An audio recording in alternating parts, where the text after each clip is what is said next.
गुज़िश्ता 7 साल से Panama case supreme court में ज़ेर इल्तवा है। पनामा पेपर्स में 436 पाकिस्तानियों के नाम आए थे, लेकिन सिर्फ शरीफ खानदान के खिलाफ कार्रवाई हुई और इस कार्रवाई के नतीजे में नवाज शरीफ ना सिर्फ वज़ीर आज़म नहीं रहे, बल्कि सियासत के लिए ताहयात नाअहल भी हो गए और फिर पार्टी सदारत से भी महरूम हो गए।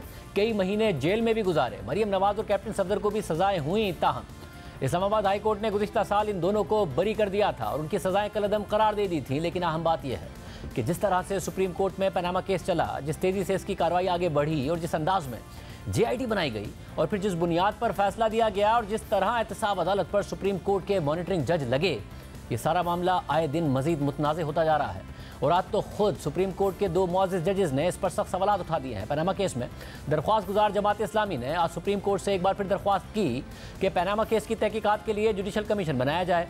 तो जस्टिस सरदार तारिक मसूद ने रिमार्क्स दिए कि आपको पनामा पेपर्स में नामजद अफराद के खिलाफ तहकीकात में क्या दिलचस्पी है। तो जमात इस्लामी के वकील ने जवाब दिया कि पनामा पेपर्स में अवामी पैसे का मामला है। तो जस्टिस सरदार तारिक मसूद ने सवाल उठाए कि यह ख्याल तब क्यों नहीं आया कि जब 24 समातों के बाद आपने केस अलग करने का कहा था, उस वक्त आपने एक ही खानदान के खिलाफ केस चलने दिया।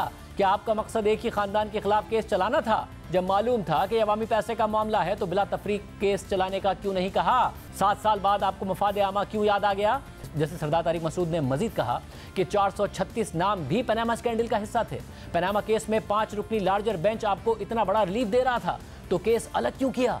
कुछ कहना नहीं चाहता, लेकिन ये कुछ और ही मामला था। बेंच खुद 436 अफराद के खिलाफ तहकीकात का मामला अलग करता तो और बात थी। ऐसी क्या वजह थी कि आपने अपनी दरख्वास्त को पनामा केस से अलग करने का कहा? जैसे सरदार तारिक मसूद ने रिमार्क्स दिए कि FBI, FIA, NAB और स्टेट बैंक मौजूद हैं। आप कानून को बाईपास नहीं कर सकते। क्या रियासती इदारों को बंद करके सारे काम सुप्रीम कोर्ट से ही करा लें? क्या आपने 7 साल में पनामा पेपर्स में नामजद अफराद के खिलाफ तहकीकाती इदारों को दरख्वास्त दी? तो जमात इस्लामी के वकील ने जवाब दिया कि मेरे पास फिल वक्त रिकॉर्ड मौजूद नहीं है। तो जस्टिस सरदार तारिक मसूद ने रिमार्क्स दिए कि पनामा केस में एक फर्द की नाअहली के लिए उस वक्त दरख्वास्त दायर की गई।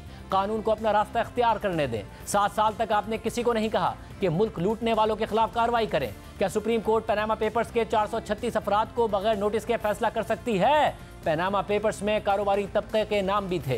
क्या आप कारोबारी तबके को मुल्क से भगाना चाहते हैं? ये तो कुदरती इंसाफ के खिलाफ है। ऑफशोर कंपनी बनाना जुर्म नहीं है, लेकिन बनी कैसे, ये अहम है। बेंच के दूसरे रुकन जैसे ज़मीनुद्दीन ने रिमार्क्स दिए कि यहाँ बैठकर बहुत सी बातें करने को दिल चाहता है, लेकिन नहीं कर सकते।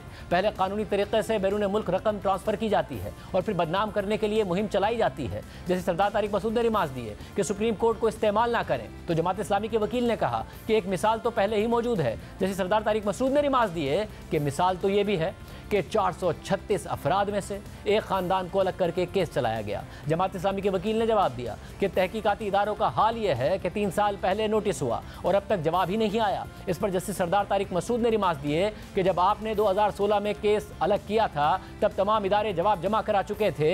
ऐसा भी क्या हुआ था कि 24 समातों के बाद एक खानदान के सिवा तमाम केसेस अलग किए गए? देखना होगा कि आर्टिकल 184(3) में यह केस कैसे सुना जाए। अब तो आर्टिकल 184(3) के बारे में मुख्तलिफ आरा पाई जाती हैं। अब ये वही सुप्रीम कोर्ट है जिसके 5 जजेस ने पनामा केस सुनते सुनते बेटे से काबिल वसूल तनख्वाह ना लेने के जुर्म में नवाज शरीफ को बतौर वजीर आज़म नाअहल कर दिया था और बाकी अफराद के खिलाफ कोई कार्रवाई ही नहीं की गई थी। उस बेंच में जस्टिस आसिफ सईद खोसा, जस्टिस गुलजार अहमद, जस्टिस एजाज अफजल, जस्टिस अजमत सईद शेख और जस्टिस एजाजुल हसन शामिल थे। 2016 में जब पनामा पेपर्स लीक हुए थे तो जमात इस्लामी और इमरान खान ने सुप्रीम कोर्ट से रुजू किया था और फिर यह मौक़िफ़ अपनाया गया था कि सबसे पहले मुल्क के वज़ीर आज़म का हिसाब किया जाए, उसकी फैमिली का हिसाब किया जाए, फिर बाकियों का मामला देखा जाए। खुद सुप्रीम कोर्ट की भी यही राय थी, लेकिन अमलन ऐसा कुछ नहीं हुआ। शरीफ ख़ानदान का केस तो सबसे पहले चला और उन्हें सज़ा भी दी गई, लेकिन बाकी अफराद के खिलाफ कोई कार्रवाई नहीं हुई, जिस पर आज खुद सुप्रीम कोर्ट ने भी शकूक व शुबहात का इजहार किया है और अहम सवालात उठाए हैं। जबकि इससे पहले गुज़िश्ता साल अक्टूबर में सुप्रीम कोर्ट के सीनियर तरीन जज जस्टिस काजी फाइज ईसा ने आसमा जहांगीर कॉन्फ्रेंस से खिताब करते हुए कहा था कि एक वज़ीर आज़म को इसलिए हटाया जाता है कि उसने वो ख्याली आमदनी जाहिर नहीं की जो उसने कभी वसूल ही नहीं की थी। Another Prime Minister is removed for non-disclosure of notional income which he never received. I'm not going to comment about this judgment. I'm just saying what it says. It says, Mr. Prime Minister, you were entitled to receive salary. You did not receive it. And you did not disclose it. So, you're not a good Muslim. So we sent you home. That's what the judgment says. I won't say if I agree or not. Anyways, that's what it says. And how was it done? Before that, it was preceded by something called JIT, Joint Investigation Team. Actually, a term with which I was also pretty unfamiliar, because in all the laws of Pakistan, you'll search for it, you'll find it only one place, and that is in the Anti-Terrorism Act. I don't think it is found anywhere else. और अब supreme court ये सवाल भी उठा रही है कि Panama case में बाकी सबको छोड़कर सिर्फ एक खानदान को क्यों निशाना बनाया गया। हमने सितंबर 2018 में अपने प्रोग्राम में वजीर आजम इमरान खान के उस वक्त के मुआविन खुसूसी शहजाद अकबर के सामने जब ये सवाल रखा था कि पनामा लीक्स में शरीफ खानदान के साथ जिन दीगर पाकिस्तानियों के नाम सामने आए उनके खिलाफ कब कार्रवाई होगी, तो शहजाद अकबर का कहना था कि बाकियों के खिलाफ भी फौरी तौर पर कार्रवाई होगी।